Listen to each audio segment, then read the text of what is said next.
why do you think it's important for young people, especially, to become aware of Bitcoin and think about including it and owning it in their life? Yeah, it's a big question. I think that if you really want to understand the importance of Bitcoin, I have the show titled The What is Money Show. So I think that's kind of the big first question you need to I ask highly yourself. recommend listening to that for anyone who might be hearing this and hasn't heard of it. I've appreciated that a lot. And I'll talk about the importance of property, actually. And so many people commonly think that property is, the car you own, or maybe the stock certificate you have, or whatever, the thing that you own. But what property actually is, it's the basis of civilization.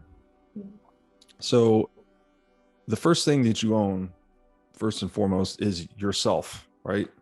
Only you can move your arm. Only you can control your body and your mind and so on and so forth. So each of us is our own most personal property.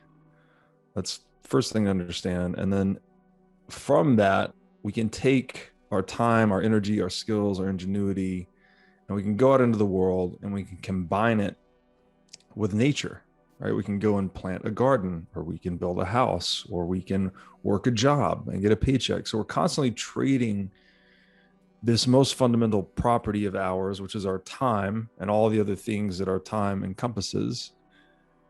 And we're combining it with the factors of nature to create other forms of property. So if you've gone out and created a farm, in the libertarian, philosophy, you own the farm. You know that you've made that your property. And then you are free to trade that property with similarly self-owned people in the world.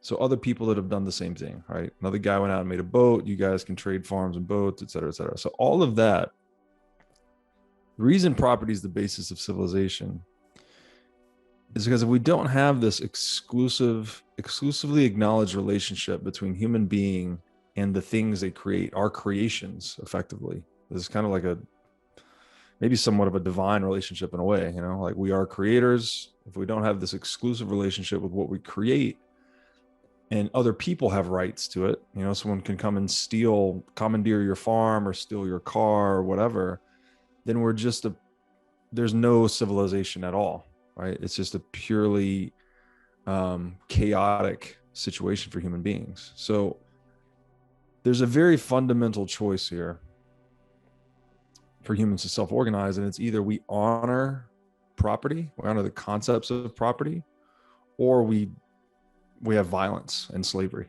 effectively. There's not a lot of middle ground. And you've seen this concept emerge, it's emerged over really thousands of years, and it changed a lot of the substructure to our modern culture in terms of honoring private property rights is actually based on the Judeo-Christian mythology that's embedded in Western civilization. So, one of Jesus's main teachings was the sovereignty of the individual is higher than the sovereignty of the state. Whereas before Jesus, property in that sense did not exist. We had slavery was rampant.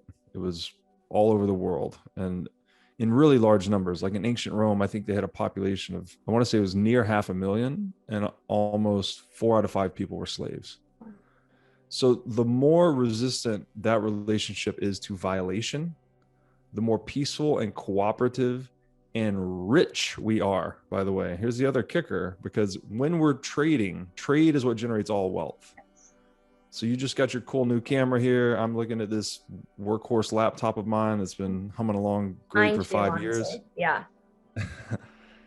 These are all miracles of the marketplace. Like, it's very easy for us, maybe in modernity, people think the government somehow influences innovation or technology or trade. It's completely untrue.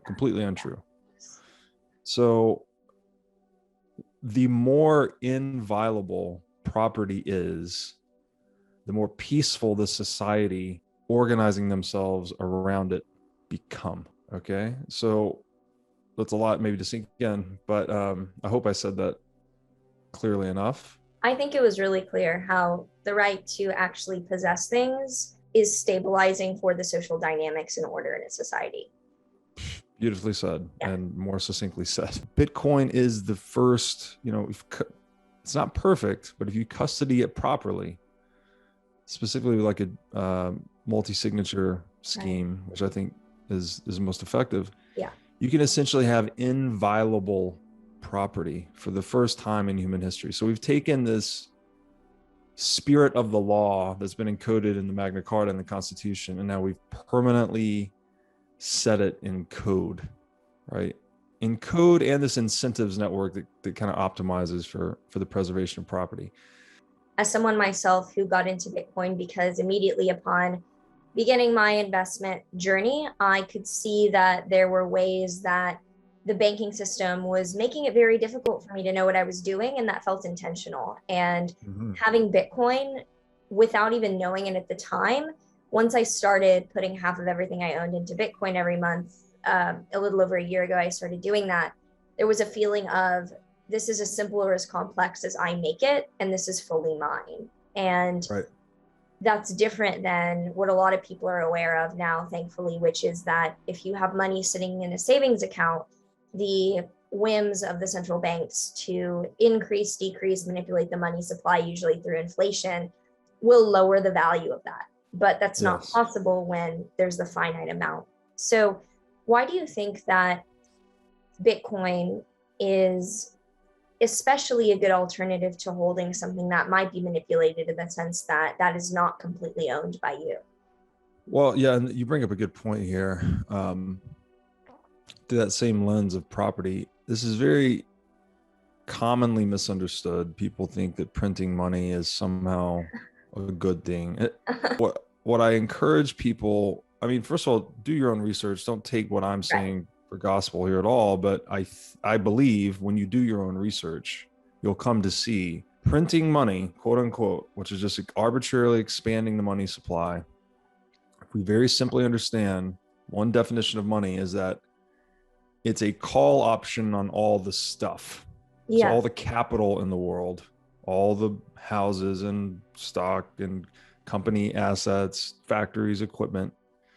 Money is the certificate that gives you a right to obtain that, let's say.